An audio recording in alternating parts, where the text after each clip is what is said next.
Bismillahirrahmanirrahim. Assalamualaikum warahmatullahi wabarakatuh. Selamat siang teman-teman semua. Salam sejahtera bagi kita semua.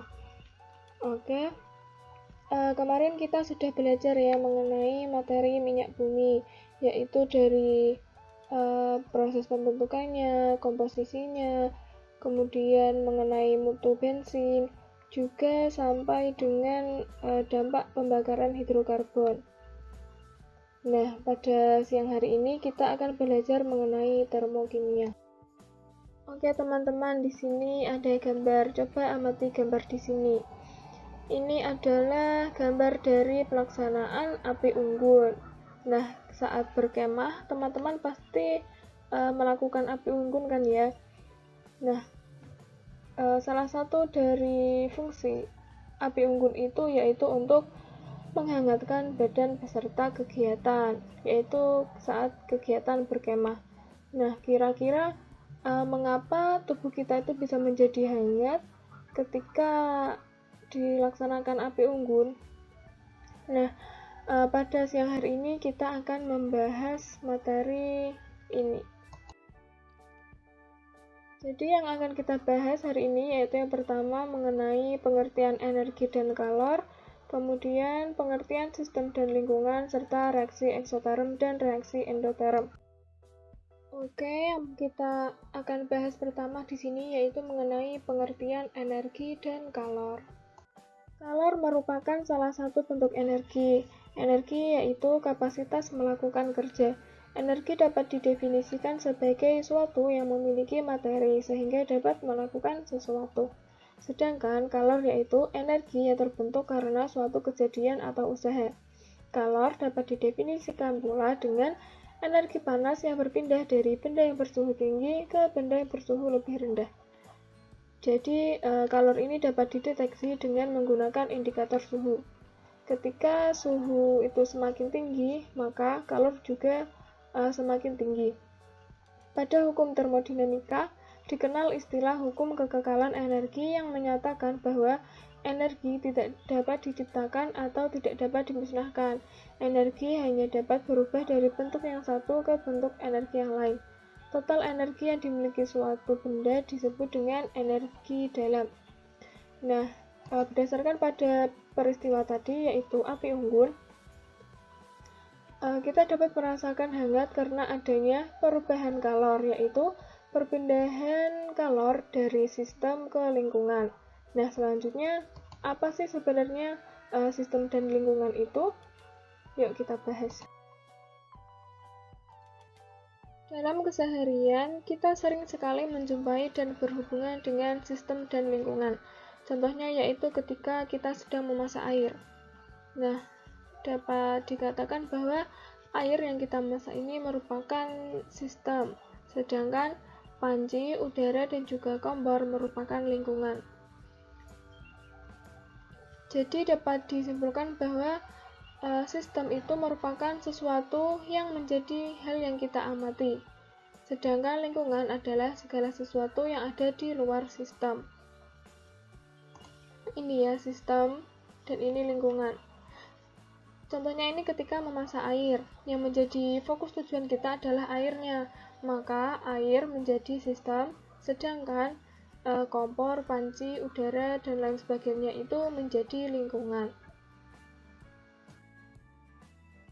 Nah, ternyata berdasarkan pada perpindahan kalor dan materi, sistem dikelompokkan menjadi 3, yaitu sistem terbuka, tertutup, dan terisolasi. Di sini contohnya sistem terbuka. Di sini ada gambar kopi ya, kopi panas. Di sini ada perpindahan kalor dan di sini ada uap. Jadi sistem terbuka itu memungkinkan pertukaran energi dan massa dengan lingkungan. Kita tahu ya bahwa minuman panas ketika tidak kita tutup, dia lama-kelamaan akan menjadi dingin. Dan ternyata dia juga akan berkurang massanya. Coba kalian amati saja ketika kopi panas kalian diamkan selama beberapa saat sampai dingin, nanti dia akan sedikit berkurang airnya. Kemudian yang kedua ada sistem tertutup. Nah, di sini tertutup. Sistem tertutup memungkinkan adanya pertukaran energi, tetapi bukan masanya. Ini ya, ini contohnya air panas yang diletakkan di botol tertutup. Nah, dia tetap bisa dingin, tetapi masanya tidak bisa berkurang. Dan yang terakhir ada sistem terisolasi, yaitu tidak memungkinkan terjadinya pertukaran massa dan juga pertukaran kalor. Nah, kalau pakai termos kan kita airnya tetap panas ya, tetap tahan panas gitu. Nah, termos itu bisa menjaga suhu air di dalamnya karena termos dilapisi dengan lapisan hampa yang dapat menahan suhu dan juga massa air. Selanjutnya kita bahas mengenai reaksi eksoterm dan reaksi endoterm. Oke, yang pertama yaitu reaksi eksoterm. Coba amati gambar di sini. Di sini terdapat gambar sistem dan lingkungan dan ada tanda panah yang keluar. Di sini sistem memiliki suhu 55 derajat Celcius dan lingkungan memiliki suhu 27 derajat Celcius. Nah, karena sistem memiliki suhu yang lebih tinggi, maka akan terjadi aliran kalor dari sistem menuju ke lingkungan. Atau dapat juga dikatakan kalor dari sistem akan keluar menuju ke lingkungan.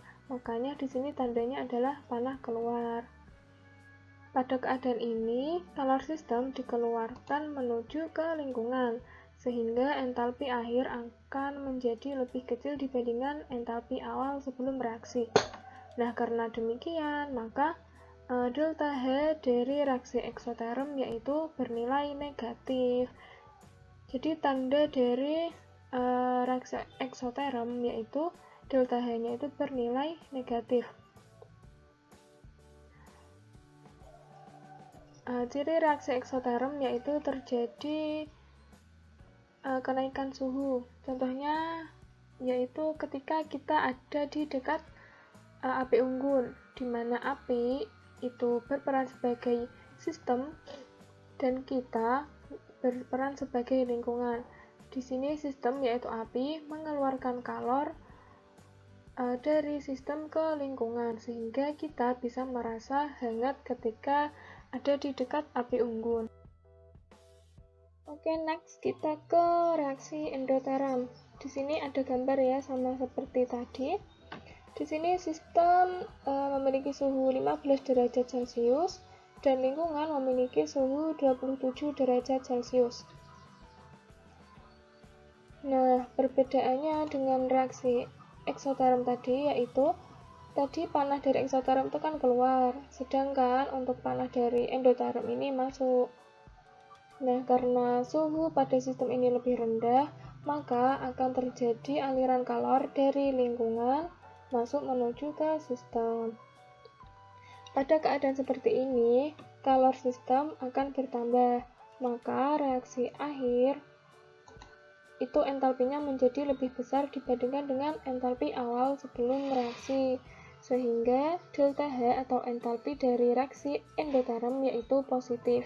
Kalau tadi delta H dari reaksi eksoterm itu negatif, maka ini kebalikannya.